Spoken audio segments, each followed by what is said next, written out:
We're live, so everybody say hi. Hello. Very good. So have you watched lectures that you've been in person to? God, I hope not. You might. Anyway, we've been talking about different kinds of technologies. And some of this is good because it's terminology and ideas that we'll be talking about for various experiments. And it's also just sort of good stuff to know. So what we were finishing up was discussions about protein purification techniques. How we can begin to either analyze the proteins that a specific cell is expressing, or maybe we need to purify some kind of enzyme to be able to do biochemical work on it. And certainly, back in the day, protein purification was a pretty serious skill and something that people spent a lot of time doing. These days, I have to say that with modern recombinant DNA techniques, protein purification is a different game. Now, what you typically would do is if there's a protein of interest that you need to study the enzyme mechanics of it or the protein structure, you sequence the genome, you find the open reading frame of interest, you clone it, you tack on some kind of affinity tag. We talked a little bit about the 6-his tag, which looks like a little fist, and that's a brilliant tag because you can grab it with a nickel ion affinity chromatography system, and you can generate pure proteins like that.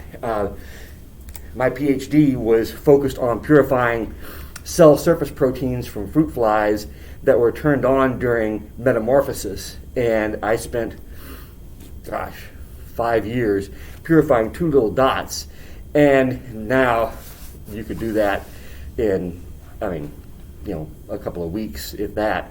So, technology changes.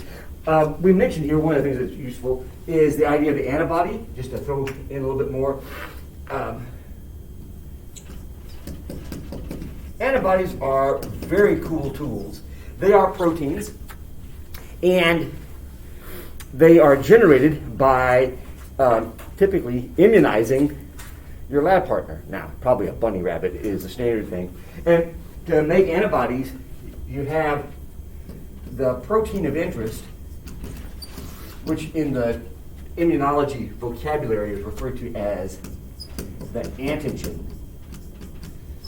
And you purify enough of it that you can inject it into a bunny rabbit. If you don't have a whole lot of it, you inject it into something smaller, like a mouse. I was making all my antibodies were always made in rabbits. And we'll be seeing a lot of pictures and things in which people use antibodies as a stain, and just as another technology to know about. So the antibody we had brought up here is made up of 2 sets of proteins, an identical set of heavy chain, bigger, and an identical set of light chain. And the mechanics behind antibody variability we cover in molecular genetics is actually really cool, but needless to say, it works in that you can take a protein, inject it into an animal, and 2 weeks later you give them a booster shot, and then 2 weeks after that you bleed them, and you can purify antibody and it will bind to the antigen. So, it's basically like you give the bunny rabbit a vaccine, and you can make antibodies that will then bind to your antigen. And this then becomes a tool by which we can localize proteins in a cell. So you can take a tissue or even whole cells and permeabilize them, fix them with formaldehyde, soak them in antibody. The antibody will bind to the specific protein that it's made against. And then there are a number of different techniques. The standard technique is to use a secondary antibody, an antibody against this antibody. So like you use a goat anti-rabbit antibody that will then bind here. And this is sort of a generic product you want to make. You can buy secondary antibodies that are conjugated to all kinds of things, like some kind of fluorescent molecule, a fluor. Or one of the things that Dr. Wilcoxon does all the time is he'll have an antibody, a secondary antibody, conjugated to a enzyme that when you add the appropriate reagents, it'll give you a color. It'll turn like a yellow. And this is actually the basis behind what's called enzyme-linked immunosorbent assays, or ELISAs. And if you have met Dr. Wilcoxon or worked in his lab, man, they do this all the time. And it is just a really fast tool by which you can quantitatively say how much of this protein or of this molecule is present in the cells. So one of the things we've been playing around with is building an antibody against a portion of the Zika virus. And, well, actually we've been building the Zika virus portion, and the next step would be make an antibody against it. But you could ask, okay, have birds been exposed to Zika virus if they've been migrating down into South America and then coming back up into Illinois? So we can also tag a protein in a cell, and we might see something like this, where you've got, like an epithelial cell lining the gut. And here's the nucleus, and then there's membrane and Golgi vesicles and stuff, and you can have an antibody that would light up a protein here, and you can see that, okay, the protein is localized right there. And you use a fluorescent microscope, which actually beams a UV light up into your sample, and then you have a series of filters that blocks out the UV light and all the other colors, and you just see your color. And we have a fluorescent microscope upstairs. We don't use it too much. Enzyme-linked assays work as well, where you get little dots. Another trick you can do is actually couple this, rather than do a fluor or an enzyme, you might couple it to a very tiny gold particle, and you can then use that in electron microscopy, where electron microscopy has way higher resolution than standard light microscopy. You soak tissue in the antibody, then use your secondary antibody coupled to a gold particle, and instead of seeing fluorescence, you would see little tiny black dots. The gold is electron opaque. And then you'd say, okay, we have our protein is localized here. So protein localization and way of visualizing cells is another really cool tool that we can use with different kinds of protein purification techniques. And so it's how we know a whole bunch about the technologies and the phenomena we'll be talking about. We know how they're localized, proteins are localized, because we can use antibodies. Now, just if you become just a true biochem wonk, another thing you can do is couple antibodies with protein gels and do another quantitative assay, which brings us actually into protein gel electrophoresis, which we'll hit on first, and we'll talk a little bit about this. So at the end of the semester, hopefully when things warm up, we have some sunshine, and I feel like, yes, we can do lab stuff.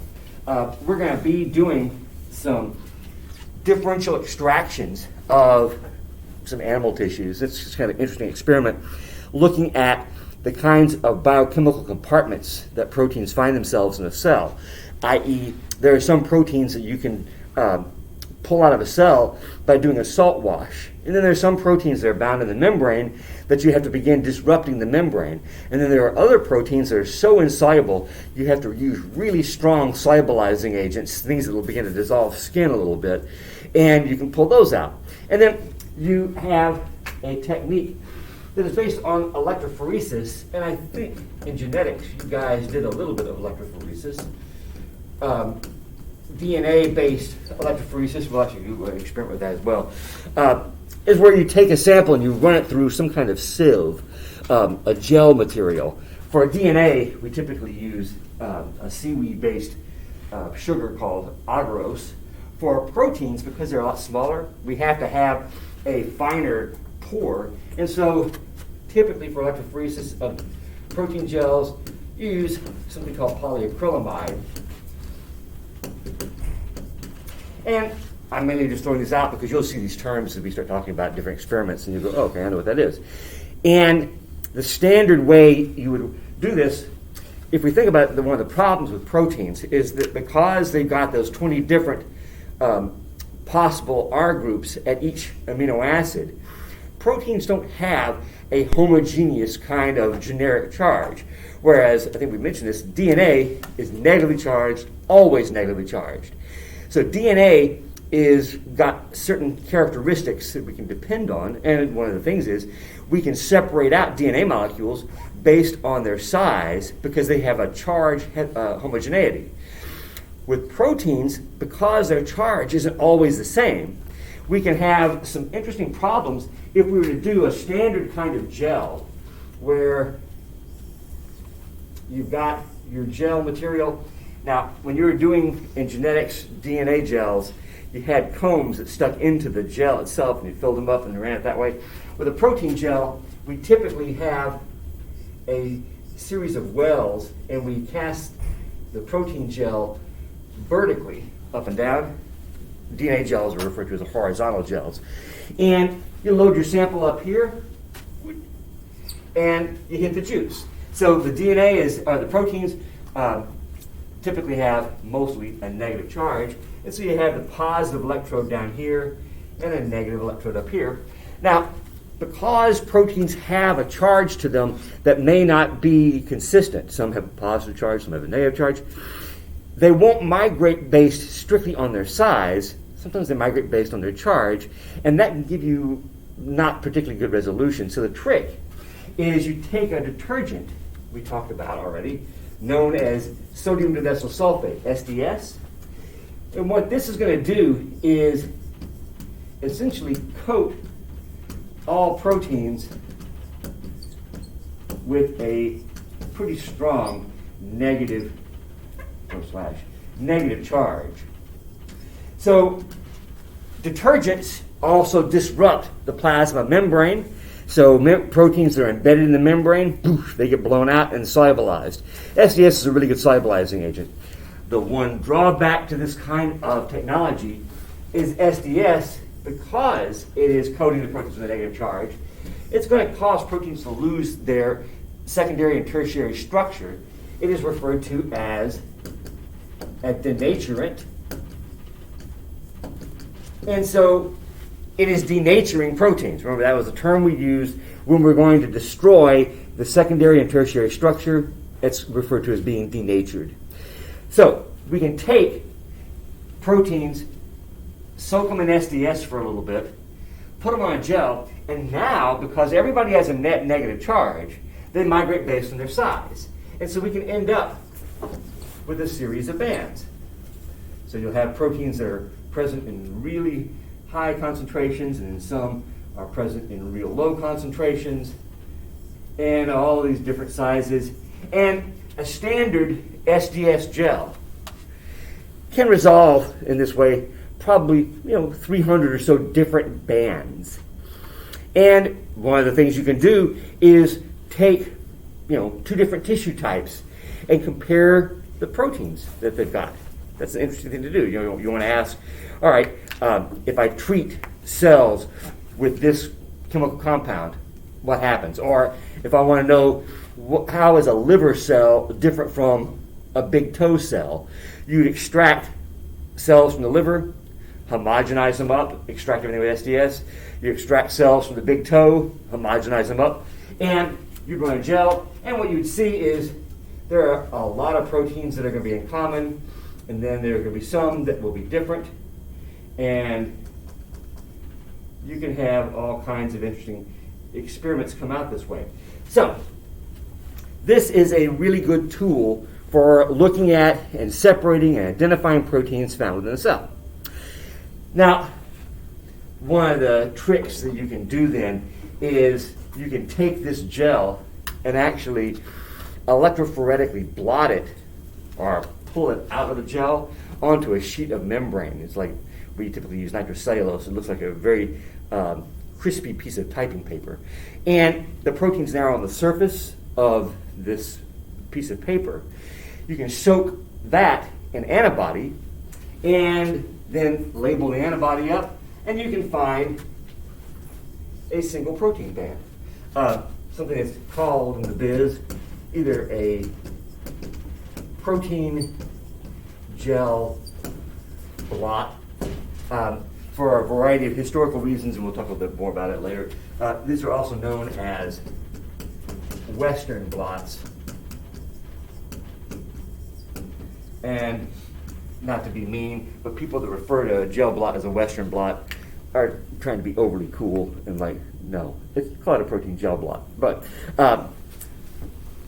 those are what's on the, those are the bands? yeah, yeah. And so what you can do is you can run the gel, and what we'll do is we'll just stain the gel, and we'll just see a bunch of bands. But you could electrophoretically transfer it to a sheet of paper, and then use an antibody to detect a single band, and then you say, okay, that is, big toe 1, and big toe 1 is found only in big toes. It's not found in livers. And that might be an interesting protein to study in order to understand, how is a big toe different from a liver. Maybe there's a protein that's found in big toes that's not found in your pinky toe. I'm being a little trivial here, but you get the idea. And so this becomes just another way of studying cells. All right, one last kind of cool protein technique that actually gets us into some interesting protein biochemistry as well. Because proteins don't have a uniform charge because of the amino acid composition, they can exhibit some interesting characteristics. And one of these characteristics is referred to as the isoelectric point. So, indulge with me for just a moment. We have a protein, some kind of given protein here. There's the amino terminus, there's the carboxy terminus, and it's got all these different R groups on it. Can you see that? Can you see me? Hi, can you see that? Regardless, it's not very bright, but you'll figure it out. Now, what you can then do is isolate proteins based on their native charge. And it works like this. We can think about a protein as having a specific kind of pH. And a general kind of way of thinking in cell biology is that stuff that has a negative charge tends to be what we would think of as being acidic. And stuff that has a positive charge, we can equate that with something that being basic. So a common sort of thing that I even do is we can refer to a protein being fairly acidic, meaning that it has a net negative charge. And I'll just say most of the proteins in animals are acidic. And there are very few that are basic, i.e. very few that have a positive charge to them. Pretty much the only proteins that are basic, that have a positive charge, are proteins that very tightly interact with DNA. DNA being negatively charged, you got this great charge interaction. And so the proteins that coat chromosomes, these are called histones, they are very positively charged, but most proteins have a net negative charge. All right. So now, one of the things then is that depending on the R groups, a protein can be really negatively charged, or it can be kind of negatively charged. And we can carry out a specific kind of electrophoresis known as isoelectric focusing. And it works like this. You can build a gel that has a pH gradient in it. Now, probably back in the day, they actually used different buffers and things, but these days, or the standard way to do it is that there are compounds that actually, under an electric field, will migrate and generate a pH gradient. So you can have a gel, and they usually run as looks like a glass straw. So you'll have a tube that will have a pH gradient, such that up here we'll have a pH of 7, and down here we'll have a pH of 2. And it's a gradient. Now, you throw your samples with a bunch of proteins onto the top, and you turn the electricity on, you turn the juice on. The pH gradient has already been established, and now you begin running the proteins through this pH gradient. Here's the thing about the protein R groups and the acidic basic nature of them. They are all weak acids and weak bases. And what that means is, in the presence of a stronger acid, a weak acid actually is going to lose its negative charge. And in fact, if it is a strong enough acid, if the pH is low enough, it'll actually lose its negative charge and then begin gaining a positive charge. The same thing happens the contrary with basic proteins. They are very weak bases, and in pHs above 7, they can act as a base, but if you get to be too basic, the charge will be 0, or it'll actually become negative. So let's imagine we have a negatively charged protein that has an isoelectric point of pH 3. The protein's going to migrate down, and so here is the pH 3 spot. The protein will migrate down, and it'll get to this spot here where it loses its charge. So that's how we can define the isoelectric point of a protein. And you can calculate this up by looking at the amino acid sequence. The isoelectric point is the pH at which a protein loses its charge.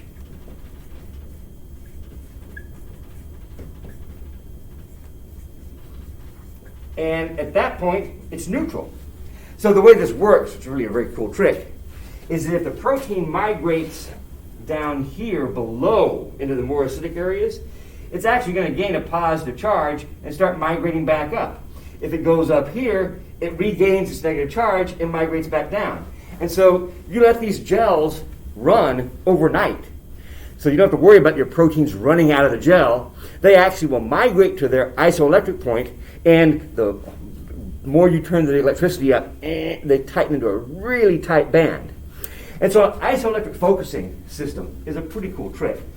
Just as a little point, when you're extracting proteins for isoelectric focusing, you can't use SDS because that coats everything with a net negative charge. That defeats the whole purpose of it.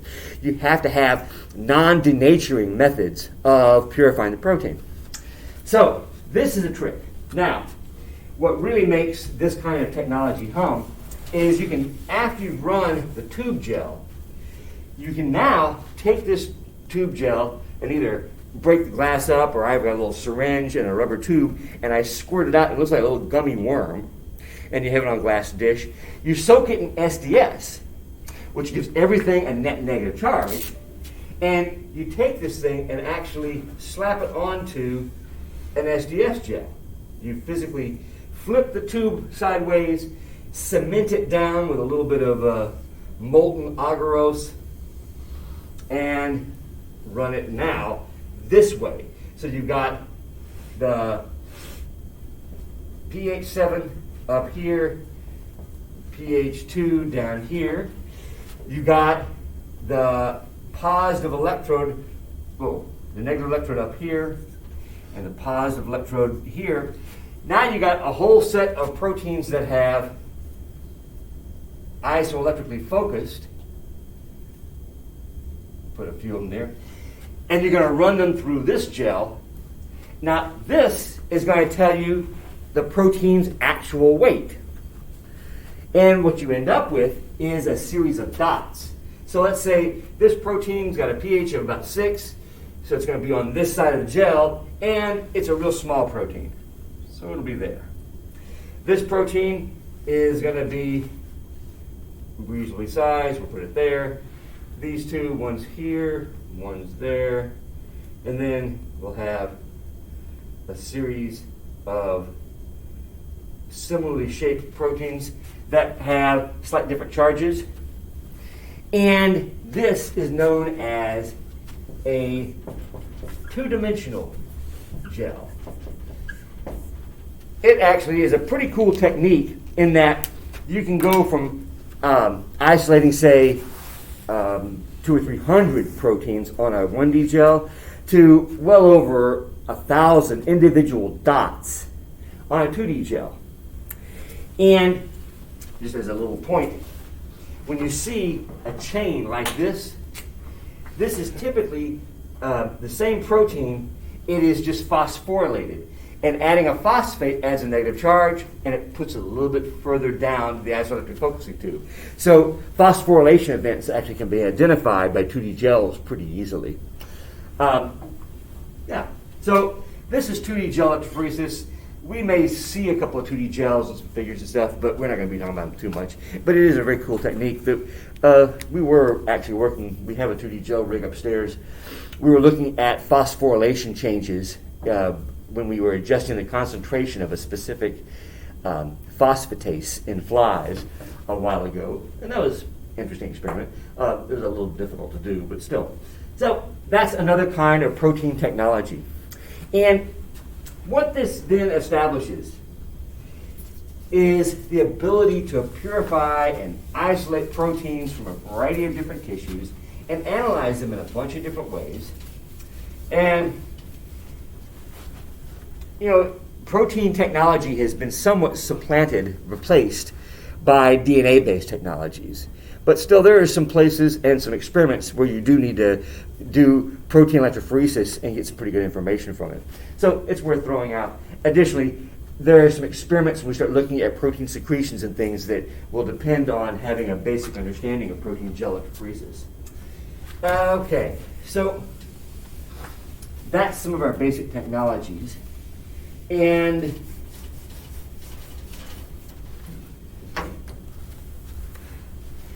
we're going to stop here.